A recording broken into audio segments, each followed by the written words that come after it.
नमस्कार, कैसे हैं आप लोग। उम्मीद करता हूं कि आप लोग बहुत बेहतर होंगे।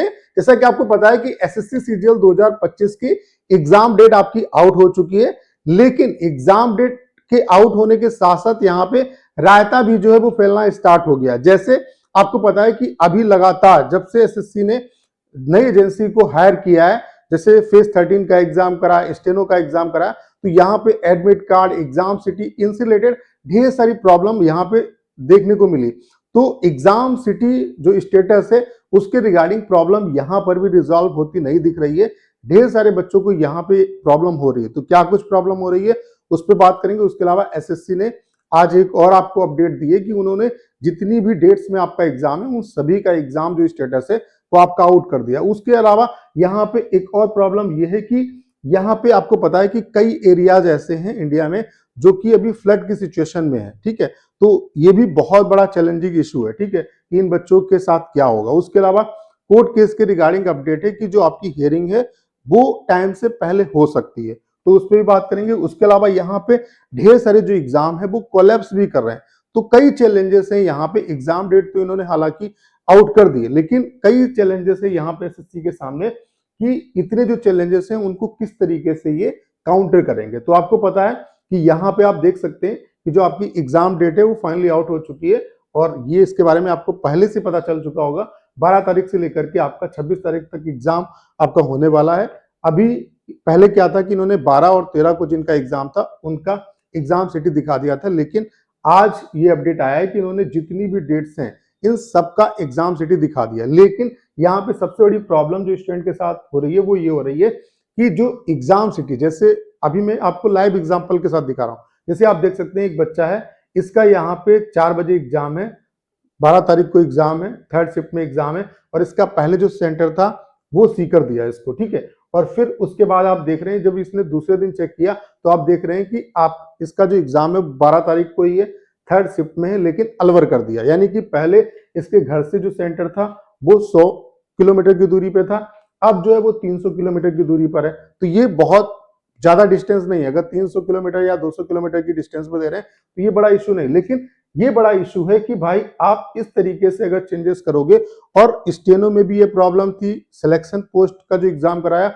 उसमें भी ये प्रॉब्लम थी कि एग्जाम सिटी बच्चे ने देखा, उसका 2 दिन पहले कुछ और दिखा रहा है, फिर उसके बाद कुछ और दिखा रहा है। तो ये बहुत बड़ी प्रॉब्लम है। और जो भी लोग इस चीज को देख रहे हैं, चूंकि एसएससी ने कई चीजों, कई एजेंसी को हैंडओवर चीजें कर रखी हैं, तो जो भी इसके लिए अपॉइंट किए गए हैं उनको इस चीज पे ध्यान देना चाहिए। इस तरीके से अगर चेंजेस आएंगे तो भाई बच्चा पहली बात तो फॉर्म भरेगा। ठीक है, उसके बाद मान लेते हैं जैसे उसने सीकर का रिजर्वेशन करा दिया, एक तो सीट बहुत मुश्किल से मिलती है, फिर उसका आपने इस तरीके से चेंज कर दिया, तो इसका क्या मतलब है। उसके अलावा यहाँ पे ये भी उसको डाउट रहेगा, जैसे आज उसने अपना सिटी चेक किया, वो कल फिर चेक करेगा कि कहीं चेंज तो नहीं हो गया, तो क्या वो अब पढ़ाई करेगा या सिर्फ एग्जाम सिटी अपना चेक करेगा। तो ये बहुत बड़ी प्रॉब्लम है, और ये स्टूडेंट को हो रही है, बाकायदा मैं प्रूफ के साथ आपको दिखा रहा हूँ।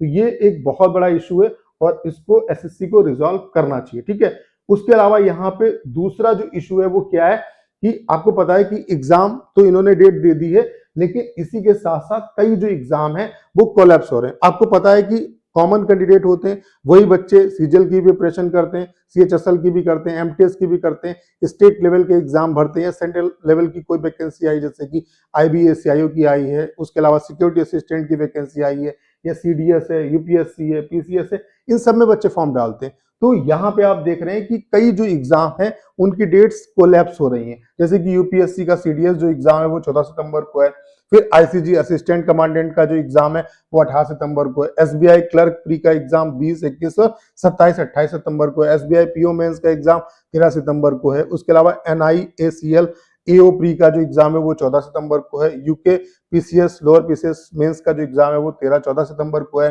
बीपीएससी आपका जो है वो 13 सितंबर को प्री है इसका, उसके अलावा एसएससी सीपीओ मेडिकल 15 सितंबर से लेकर के 4 अक्टूबर तक चलने वाला, उसके अलावा राजस्थान पुलिस का एग्जाम 13 और 14 सितंबर में, उसके अलावा राजस्थान ग्रेड 4 का जो एग्जाम है वो 19, 20, 21 और 22 सितंबर को है, आईबीएससीआईओ का एग्जाम 16, 17, 18 सितंबर को। इसमें मैक्सिमम बच्चा कोलैप्स करेगा सीजीएल वाला, चूंकि सीजीएल के मैक्सिमम एस्पिरेंट ने आईबीएससीआईओ का फॉर्म फिलअप किया। उसके अलावा आईबी जो सिक्योरिटी असिस्टेंट है इसका भी जो एग्जाम है वो 29 और 30 को एक्सपेक्टेड है।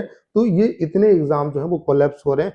तो ये बहुत बड़ा चैलेंज है एसएससी के सामने कि फिर जो जैसे चूंकि क्या है कि जब बच्चे का एग्जाम कोलैप्स करेगा तो इसका क्या सोल्यूशन होगा इनके पास, ठीक है, क्योंकि कहीं ना कहीं बच्चे का नुकसान होगा। उसके अलावा तीसरी जो यहाँ पे सबसे बड़ी प्रॉब्लम है वो ये है कि अभी आपको पता है कि कई एरियाज ऐसे हैं जहाँ पे फ्लड की सिचुएशन है और पूरे जैसे आप देख रहे हैं पंजाब में इस समय भीषण तरीके से तबाही चल रही है। तो यहाँ पे इन बच्चों का एग्जाम कैसे होगा, क्या इनका दोबारा एग्जाम कराएंगे? जैसे आपका उत्तराखंड में बाढ़ है, ठीक है, हिमाचल प्रदेश में है, जम्मू कश्मीर में, पंजाब में, बिहार में, तो ये एरियाज जो है वो अभी इस समय बाढ़ से अफेक्टेड है। तो इनका क्या होगा, यहाँ पे रहने वाले जो बच्चे उनका किस तरीके से आप मैनेज करेंगे, वो चीजें, ठीक है।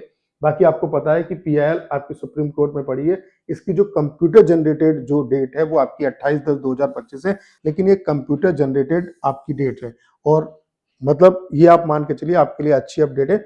और पूरा प्रयास ये किया जा रहा है कि ये जो आपकी सुनवाई है वो इससे पहले हो सकती है और ये पॉसिबिलिटी है कि ये सितंबर में भी इसकी जो हियरिंग है वो हो सकती है, इसके हाईली चांसेस हैं। तो और जितने भी जो लोग इसके पीछे इन्वॉल्व है उनका पूरा प्रयास है कि इसकी जो मतलब हियरिंग है वो जल्द से जल्द होनी चाहिए और सितंबर में अगर हियरिंग हो जाती है तो कहीं ना कहीं एसएससी को इंस्ट्रक्शंस नॉर्मली दिए जा सकते हैं और चूंकि नोटिस भी जो है वो एसएससी को दिया गया है और उनसे जवाब मांगा गया है, तो कहीं ना कहीं चीजें आपको सुधरती हुई दिखेंगी, ठीक है। तो ये कहीं ना कहीं अच्छी अपडेट है और पूरा प्रयास किया जा रहा है।